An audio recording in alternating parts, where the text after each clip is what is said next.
ઝાલોદમાં બની રહેલ ડોમેસ્ટિક એરપોર્ટના જમીન સંપાદનને લઈ 4 ગામના ખેડૂતોનો વિરોધ મામલતદાર કચેરી ખાતે અધિકારીને આપ્યો આવેદનપત્ર।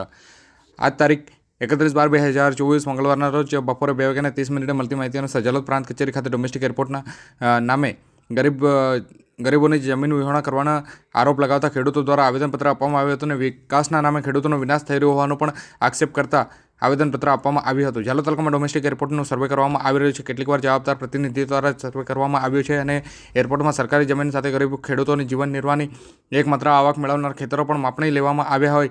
ગરીબ ખેડૂતો દ્વારા ખેતી પોતાનું જીવન ગુજરાન ચલાવતા હોય છે અને રોજગારી મેળવતા હોય છે, ત્યારે આ જમીન સંપાદનને લઈને ખેડૂતોમાં વિરોધ ઉઠવા પામ્યો હતો। એક તરફ માછરનાળા જળાશયનું જે જમીન સંપાદન, બીજી તરફ કાળીટુ ડેમનું જે જમીન સંપાદન, ત્રીજી તરફ દિલ્હી મુંબઈ કોરિડોરનું સંપાદન। હવે જો એરપોર્ટનું જમીન સંપાદન થશે તો ખેડૂત ક્યાં જશે તેવા અનેક સવાલો સાથે ગ્રામજનો દ્વારા આવેદનપત્ર આપવામાં આવ્યું છે। આજરોજ અમે મામલતદાર સાહેબને ડોમેસ્ટિક એરપોર્ટના વિરોધમાં આવેદનપત્ર આપવામાં આવ્યા છે। એની હકીકત એવી છે કે અમે એના પહેલાં અમારા ઝાલોદ તાલુકાના 4 ગામમાં કોરિડોર હાઈવેમાં લોકોની જમીનો જતી રહી છે અને હવે ડોમેસ્ટિક એરપોર્ટ બનાવવા માટે જમીનો માંગે છે, પણ એ જમીન અમે તદ્દન આપવાના નહીં। ખેડૂતો જમીન આપી દે તો જમીન વિહોણો થઈ જશે અને સરકારને અમે કહેવા માંગીએ છીએ કે આ લોકશાહી દેશમાં લોકો દ્વારા ચાલતી સરકાર, લોકોનું શાસન, લોકો રજૂઆત કરે એના દ્વારા ચાલતી શાસન છે, છતાંય આ રાજાશાહી સરકાર જેવું કામ કરે છે અને લોકોને ઘર વિહોણા અને જમીન વિહોણા કરી નાખવા માંગે છે। એનો અમે સખત વિરોધ કરીએ છીએ। અત્યારે કયા ગામના લોકો વિરોધ કરી રહ્યા છે? અત્યારે અમે 4 ગામના લોકો વિરોધ કરીએ છીએ ડોમેસ્ટિક એરપોર્ટ માટે, અને એના પહેલાં અમે 14 ગામના લોકો કોરિડોરનો વિરોધ કરતા હતા। ડામોર મુકેશભાઈ બોલો। આજરોજ ઝાલોદ તાલુકાની અંદર બની રહેલા ડોમેસ્ટિક એરપોર્ટના વિરુદ્ધમાં આજે ડોમેસ્ટિક એરપોર્ટના જે ગામો વિસ્થાપિત થવાની સંભાવનાઓ છે એના નાગરિકો સાથે અમે આજે ઝાલોદ પ્રાંત કચેરી આવેદનપત્ર આપીને રજૂઆત કરી છે કે જે દાહોદ જિલ્લો આદિવાસી બાહુલ્ય ધરાવતો જિલ્લો છે, જ્યાં આગળ શિક્ષણની સુવિધાઓ બિલકુલ ખાડે ગઈ છે। ગરબાડામાં હમણાં થોડા સમય પહેલાં જે એક શાળાની છત પડી ગઈ હતી, આવી તો કેટલી શાળાઓની છત દાહોદ જિલ્લાની અંદર પડી ગયેલી છે, શાળાઓની દિવાલો પડી ગયેલી છે, શાળાના ઓરડા જર્જરિત છે। આવી પરિસ્થિતિની અંદર તમે ક્યાં આ જનતાને વિમાનમાં બેસાડવાની વાત કરો છો?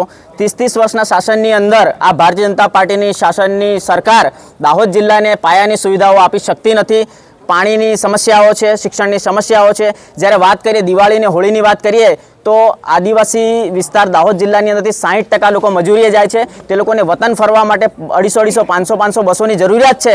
આ જરૂરિયાત પણ આ ગૃહ મંત્રાલય પૂર્ણ કરી શકતું નથી અને એવામાં આ બાળકો શિક્ષણે આવવા માટે અહીંયા તાલુકા મથકે જે શાળાઓએ આવતા હોય છે એ લોકો એક વાહનની ઉપર 40, 50 વિદ્યાર્થીઓ લટકીને આવે છે। આ પાયાની સુવિધાઓ પૂરી કરતી નથી અને આ આદિવાસી ક્ષેત્રની અંદર ડોમેસ્ટિક એરપોર્ટ લાવીને સરકાર શું સાબિત કરવા માંગે છે? આદિવાસી ક્ષેત્રની અંદર એ 73 નિયંત્રિત કાયદાવાળી જગ્યાઓ છે। 1 પણ ઇંચ જમીન આદિવાસી ખેડૂતો અમે લોકો આ ડોમેસ્ટિક એરપોર્ટ માટે આપવા માટે તૈયાર છીએ નહીં। એટલે તાત્કાલિક ધોરણે આ સરકાર જાગે અને આ એરપોર્ટની યોજનાને રદ કરે એવી અમારી માંગણી છે। જય સંગાડા। આજ રોજ ઝાલોદ પ્રાંત કચેરી આવેદનપત્ર આપવા માટે અમે 4 ગામના લોકો આવ્યા છે, ખેડૂતો સાથે। દાહોદ જિલ્લાના દરેક આગેવાન પણ અમારી સાથે જોડાયા છે અને જે સરકાર ડોમેસ્ટિક એરપોર્ટ બનાવવા જઈ રહી છે એ જ્યારે એ લોકોએ સર્વે કર્યું અને એ સર્વેની અંદર 4190 એકર આ લોકો સંપાદન કરવાની વાત કરે છે અને હમણાં થોડા સમય પહેલાં સરકાર એમ કહે છે કે અમે સરકારી લોકોની જમીન લેવાના નથી, અમે ખાલી જંગલની જમીન લેવાના છે।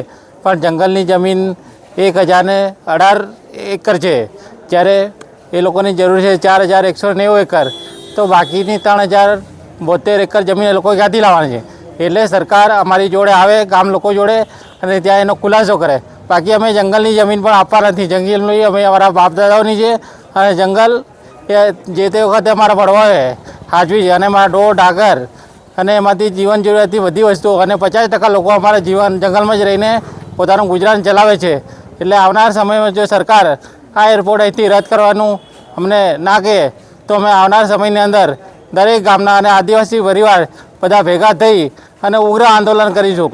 બાકી અમે એનો સખત વિરોધ કરીએ છીએ। અમારા જિલ્લામાં એમને જો બનાવવું હોય તો બીજી જગ્યાએ લઈ જાય, બાકી અમારા વિસ્તારમાં અમે બનાવવા દેવાના નથી। સખત વિરોધ કરીએ છીએ। અમરસિંહ માવી।